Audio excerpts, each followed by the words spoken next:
Finally tonight, as promised, a special comment on former Vice President Cheney's remarks about the prospects of future terrorist attacks in this country.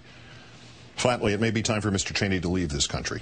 The partisanship, divisiveness, and naivete to which he ascribed every single criticism of his and President Bush's delusional policies of the last 8 years have now roared forth in a destructive and uninformed diatribe from Mr. Cheney that can only serve to undermine the nation's new president, undermine the nation's effort to thwart terrorism, and undermine the nation itself. Mr. Cheney's remarks were posted yesterday at Politico.com. They are a reiteration of all the manias of his vice presidency, only they now come without the authority of office. They insist, he insists, on the imminence of attack, of the maintenance of Gitmo, of the necessity of waterboarding, of the efficacy of torture. Time does not stale nor custom wither your infinite variety, Mr. Cheney. You will say it and be wrong, and you will still say it anew. You will say it and undercut a president 17 days on the job, and you will still say it anew. You will say it and help terrorists, and you will still say it anew. The United States needs to be not so much loved as it needs to be respected. Sometimes that requires us to take actions that generate controversy. I'm not at all sure that that's what the Obama administration believes. The first glimmer in years of sanity in any of your remarks, sir. That's not at all what the Obama administration appears to believe. It seems to be ready to use all avenues and all emotions, seeking love, respect, fear, diplomacy, shared experience, education, principle, and yes, even rational thought. This president, unlike yours, Mr. Cheney, seems intent on living in the real world rather than trying to reshape an imaginary one by force. When we get people who are more concerned about reading the rights to an al-Qaeda terrorist than they are with protecting the United States against people who are absolutely committed to do anything they can to kill Americans, then I worry. More concerned, Mr. Cheney. What delusion of grandeur makes you think you have the right to say anything like that? Because a president or an ordinary American demands that we act as Americans and not as bullies, demands that we play by our rules, that we preserve, protect, and defend the Constitution of the United States, you believe we have chosen the one and not the other? We can be Americans, or we could be what you call safe, but not both? If it hadn't been for what we did with respect to the terrorist surveillance program or enhanced interrogation techniques for high-value detainees, the Patriot Act and so forth, then we would have been attacked again. Those policies we put in place, in my opinion, were absolutely crucial to getting us through the last 7+ years without a major casualty attack on the U.S. Mr. Cheney, you're lying. As the cloud of fear you deliberately fostered in this good-hearted and courageous nation finally begins to dissipate, the nonsense that you and Mr. Bush presented as evidence of that childish claim, this perverse example of wishful nightmare thinking, has become apparent, and it should shame you. The major casualty attacks on the U.S. you think you stopped involved would-be hijackers who were under constant surveillance by at least 2 nations and had neither passports nor plane tickets. They involved feeble-minded braggarts, so clueless as to even the most obvious steps of organization that they believed they could enter Fort Dix in New Jersey disguised as pizza delivery men, kill hordes of Americans, and get out alive, even though Fort Dix teems with soldiers who have an almost inexhaustible supply of weapons. They involved embittered ex-airport employees so uninformed about where they used to work that they thought dropping a match in a fuel supply line 30 miles away would cause the airport to explode. These are the plots that, by your own proud, strutting, crazy admissions, were the ones you got us through. You and Mr. Bush, sir, you are the old men who cried wolf. The Politico story continues. Citing intelligence reports, Cheney said at least 61 of the inmates who were released from Guantanamo during the Bush administration, that's about 11 or 12%, have gone back into the business of being terrorists. Mr. Cheney, you made this statistic up. Perhaps not you personally, but your people made this statistic up. As the new reality-based administration has discovered, there are not enough records of the detainees still at Gitmo to suggest that there is any reliable database on those who have been released. That McCarthy-esque number, sir, is also as fluid as the infamous Senator's was. As Professor Mark Denbo of Seton Hall University noted on this network last month, the government has given its 43rd attempt to describe the number of people who have left Guantanamo and returned to the battlefield. 41 times they have done it orally, as they have this last time. And their numbers have changed from 20 to 12 to 7 to more than 5 to 2 to a couple to a few, 25, 29, 12 to 24.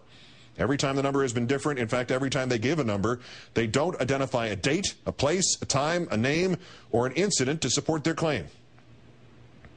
Mr. Cheney, which orifice are you pulling these numbers from?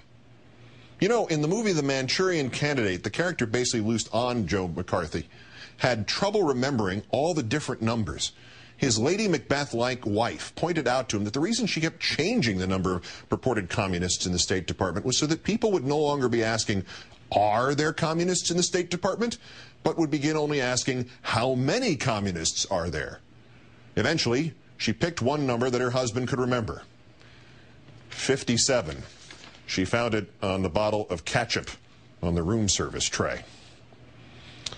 Of course, Mr. Cheney, it is also impossible, to prove that any of those released detainees actually were terrorists before we captured them, because you never presented any evidence against them, sir, and they were released, which makes something else you said seem almost the product of a split personality.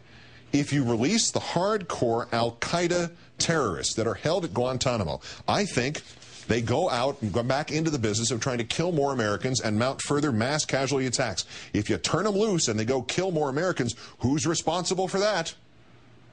Well, right now, that'd be you and Mr. Bush. You released those supposed repeat terrorists, all 61 of them, or 12. You. If Gitmo worked so well and you really had the devils in the cage, why did you release them? Without trial, without any second effort at proving their guilt. You just released them. If you turned them loose and they go kill more Americans, who's responsible for that? Dick. In 6 years and more since General Powell and Dr. Rice and all the rest played the trump card of terrorizing this nation, the mighty cream of mushroom cloud soup, you played it again. Nuclear weapon, biological agent, deaths of perhaps hundreds of thousands. I think there's a high probability of such an attempt.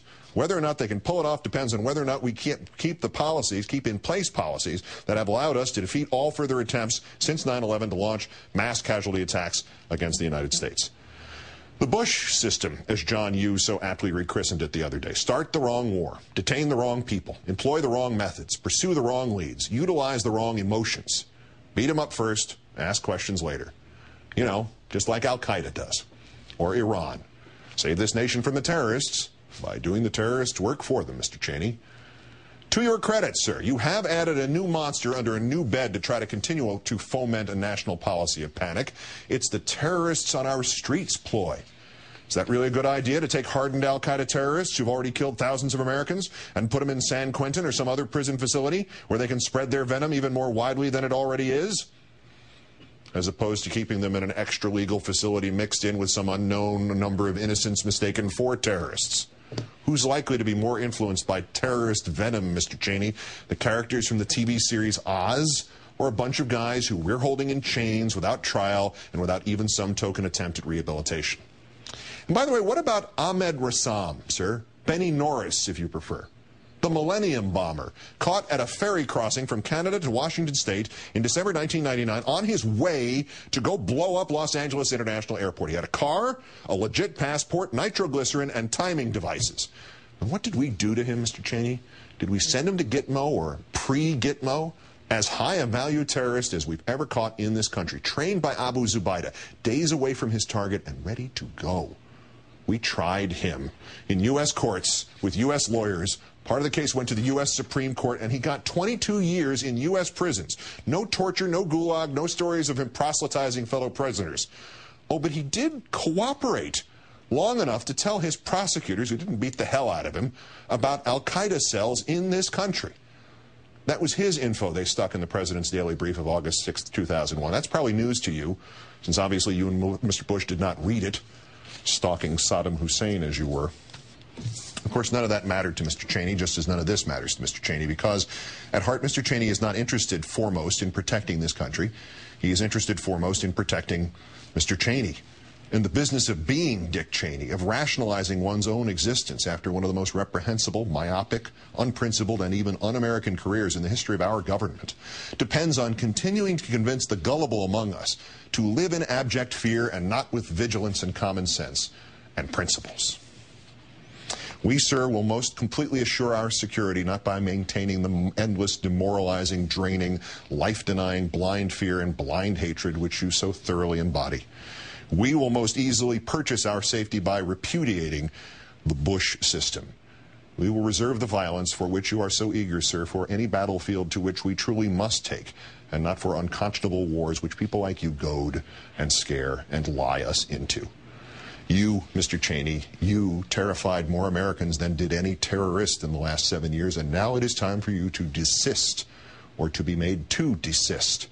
With damnable words like these, sir, you help no American. You protect no American. You serve no American. You only aid and abet those who would destroy this nation from within or without. More than 400 years ago, when a British Parliament attempted to govern after its term had expired, it was dispersed by the actions and the words of Oliver Cromwell.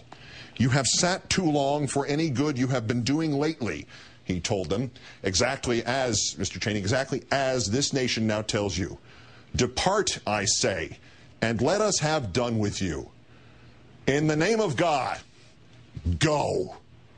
Good night and good luck.